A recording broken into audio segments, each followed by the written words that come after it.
नमस्कार। धर्म ज्ञान और जीवन मुक्ति इस चैनल पर आप सबका स्वागत है। इसके पहले मैंने एक वीडियो बनाया था कि सुख तो है मगर शांति कहाँ है। आज मैं ये वीडियो बनाने जा रहा हूँ कि सुख है मगर चैन कहाँ है। मतलब कि सुख मतलब कि फिजिकल वस्तुओं हमारे पास हैं, बंगला है, गाड़ी है, धन संपत्ति है, मगर चैन नहीं है। आपको ये मैं बताना चाहता हूँ कि मैं आपको भगवत गीता के श्लोक पर से ही कोई न कोई वीडियो बना के बताऊँगा। कोई इधर उधर की बातें नहीं कर रहा हूँ। मैं कोई व्हाट्सएप पर सुविचार फॉरवर्ड करने वाला आदमी नहीं हूँ। तो जो लोग मेरे ये वीडियो सब्सक्राइब करके सुन रहे हैं उनका आभार, जो सब्सक्राइब नहीं किए मगर सुन रहे उनका भी आभार कि वो लोग आध्यात्मिक ज्ञान के जिज्ञासु है। आज का हमारा विषय है कि क्या न हो तो जीवन सूना सूना लगता है, अधूरा अधूरा लगता है। क्या ना हो तो सुनो आप कि चीनी मीठी है, आप जानते ही हो, स्वीट, और वो बर्फी को भी स्वीट कर देती है, मीठी कर देती है, पेड़े को भी स्वीट कर देती है। लावसी हो तो उसको भी, खीर हो उसको भी मीठा कर देती है, और कोई भी मिठाई जिसको आप खाते हो उसको मीठा कर देती है। इसका मतलब क्या हुआ कि चीनी के संपर्क में जो भी आएगा उसको वो मीठा कर देती है। टूंकमा, इन शॉर्ट, कि चीनी का स्वभाव ही है कि जो जो उसके संपर्क में आएगा उसको वो मीठा कर देगी, स्वीट कर देती। तो उसी तरह से जिस मनुष्य का हृदय प्रेम से भरा है वो सबको प्रेम करता है। वो सिर्फ प्राणियों को या मनुष्य को अकेले को नहीं, वो निर्जीव वस्तुओं को भी प्रेम करता है, क्योंकि प्रेम का दूसरा नाम है आनंद। वो निर्जीव वस्तुओं को भी देख के आनंद पा लेता है। रिमझिम बरसती बरसात को देख के आनंद में आ जाता है, खुला आसमान को देख के आनंद में आ जाता है। पर आपको ये मालूम है ना कि आप दुनिया की कोई भी चीज़ पालो मगर आपको उतना आनंद नहीं मिलता जितना आनंद आपके प्रिय में प्रिय जो व्यक्ति है उससे मिलन का होता है, मिलन में मिलता है। इसका मतलब क्या हुआ? हृदय का प्रेम और हृदय का आनंद एक ही चीज है। जीव मात्र प्रेम स्वरूप है, वो सबको प्रेम करता है, मगर बीच में अहंकार आ जाता है। और अहंकार का काम क्या है? भेदभाव और सिलेक्शन। मुझे ये पसंद है, मुझे वो पसंद नहीं है। आप ये सोचो, मैं जो उदाहरण दिया उस पर से, कि चीनी भेदभाव या सिलेक्शन नहीं करती है कि मैं पेड़े को ही मीठा करूंगी, गुलाब जामुन को नहीं करूंगी, ऐसा नहीं बोलती है।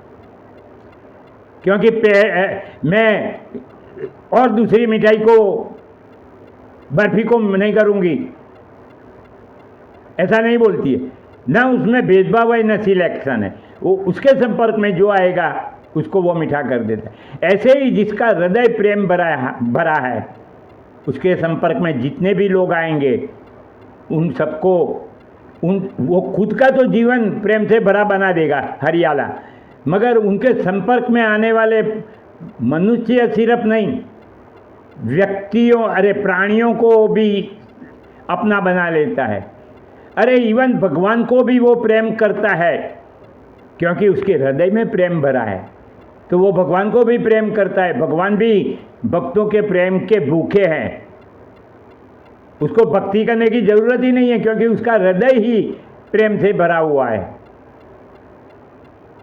तो अब आप सोचो कि किसके बिना हमारा जीवन अधूरा है। जिसको जीवन में एक भी प्रेम से पूरा भरा हुआ पात्र नहीं मिला है, उसका जीवन अधूरा ही रहता है। वो कितनी भी कोशिश कर ले, कितनी भी फिजिकल वस्तुएं इकट्ठी कर ले, अब जो रुपया कमा ले, मगर अगर उसके जीवन में कोई भी ऐसा प्रिय पात्र नहीं हो तो वो सुख किस काम का, उसका जीवन अधूरा ही रहेगा।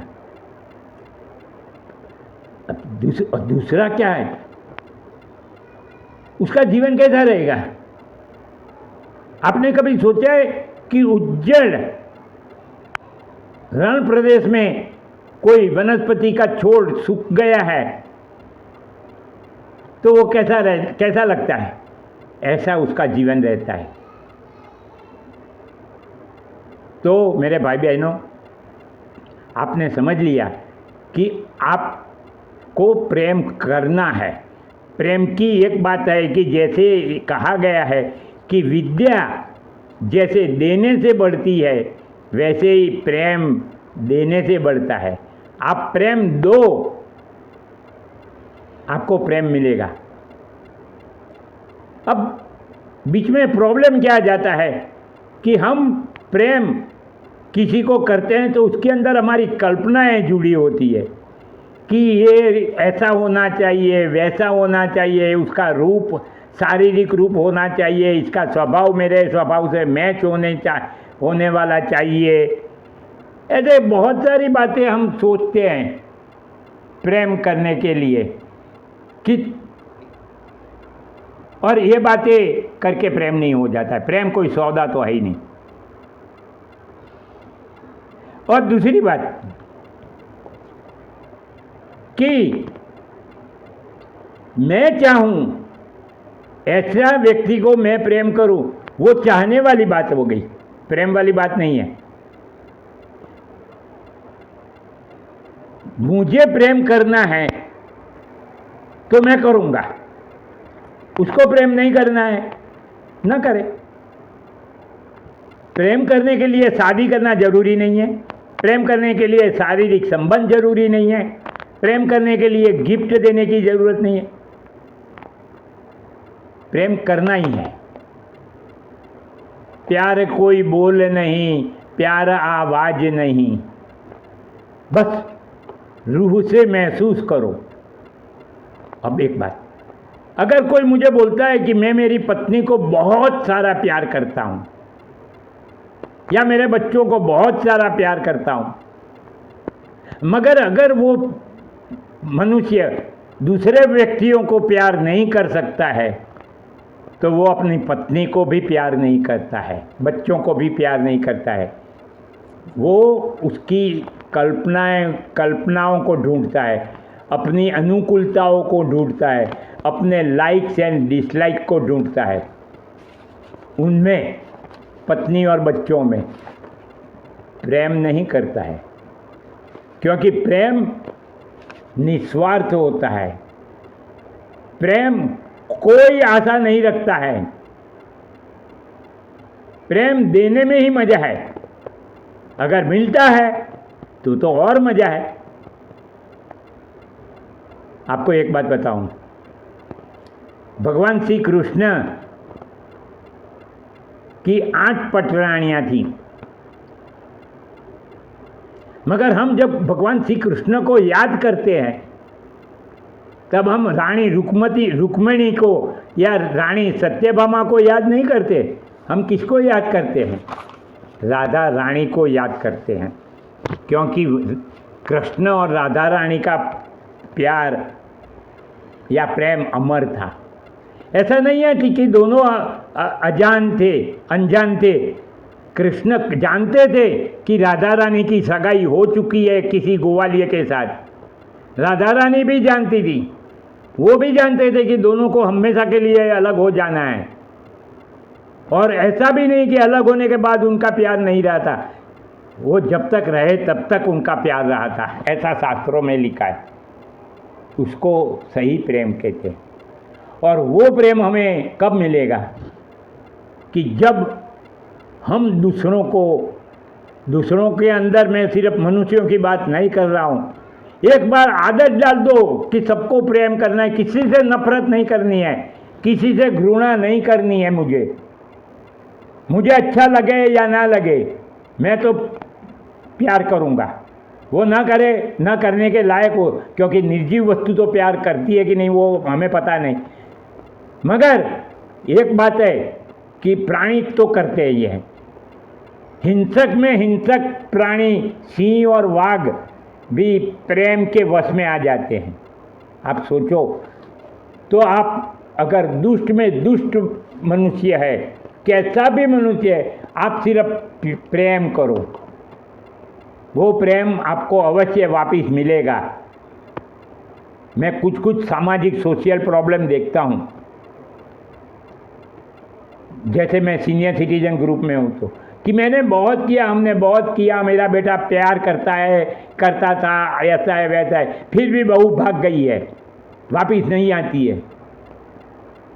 तो मुझे सवाल तो ये ठीक लगा।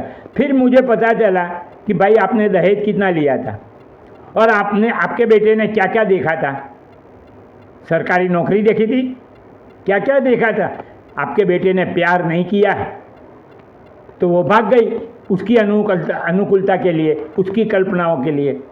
तो मैं इसीलिए आपको कहता हूँ, आप निस्वार्थ होकर कोई भी प्रकार की आशा किए बिना सेवा करने की वृत्ति से प्रेम करो, आपको प्रेम मिलेगा। भरोसा रखो, धीरज रखो। तो इन शॉर्ट आज के वीडियो का कि आपके प्यार में भेदभाव और सिलेक्शन नहीं होना चाहिए। दूसरी बात, आप कल्पनाओं से, अंगत स्वार्थ से प्रेम मत करो। आपको प्रेम करना है, करो। अगर शायद हो सकता है कोई ऐसा मुझे बोले तो कि मैं तो मेरी पत्नी को प्रेम करता हूँ, वो मुझे नहीं करती है, कोई बात नहीं, उसको मत करने दो। उसको नहीं करना है तो नहीं करे, उसका जीवन उज्जवल रहे। आप तो प्रेम करो उसको, आपको तो आपका जीवन हरियाला बनाना है कि नहीं। आप उसी के याद में अपना जीवन हरियाली बना के रखो। क्यों अपना जीवन नष्ट करना, किसी के पास से हमें प्रेम मिले ऐसी उम्मीद करके। अगर अपने जीवन में हम प्यार बांटते रहेंगे तो कोई न कोई दिन हमें ऐसा प्यार मिलेगा, हमारा जीवन फिर से हरियाला हो जाएगा। मगर कल्पना मत करना, आशाएं मत रखना, हो सके तो सेवा कर देना। एक बात है कि जो प्रेम करता है वो देने के लिए ही, देना ही जानता है, लेने की बात सोचता नहीं है। मिल जाए तो अच्छा है। जैसे कि जो अच्छा प्रेमी होता है, उसके पास कोई अच्छी चीज़ आती है तो उसके मन में सबसे पहले विचार ये आता है कि ये मैं मेरे प्रेमी पात्र को दे दूंगा।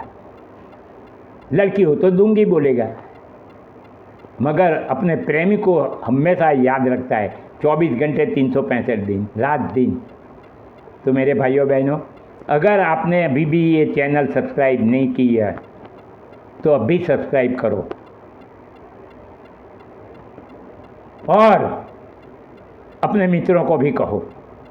आज के श्लोक में हमने क्या सीखा है कि हमारा अज्ञान और हमारी लोभ वृत्ति हमें चैन से नहीं जीने देती है। बस आपको अगर भगवत गीता के श्लोक सुनने की सिंपल लैंग्वेज में है इच्छा, तो आज तो मेरा वीडियो 14 मिनट का बन गया है। मैं कोशिश करूँगा कि 10 मिनट में मैं बनाऊँगा। तो आपको दिन में 10 मिनट सिर्फ स्पेयर करनी है। सब्सक्राइब करके सुने। तो अगले वीडियो में मिलेंगे। तो नमस्कार।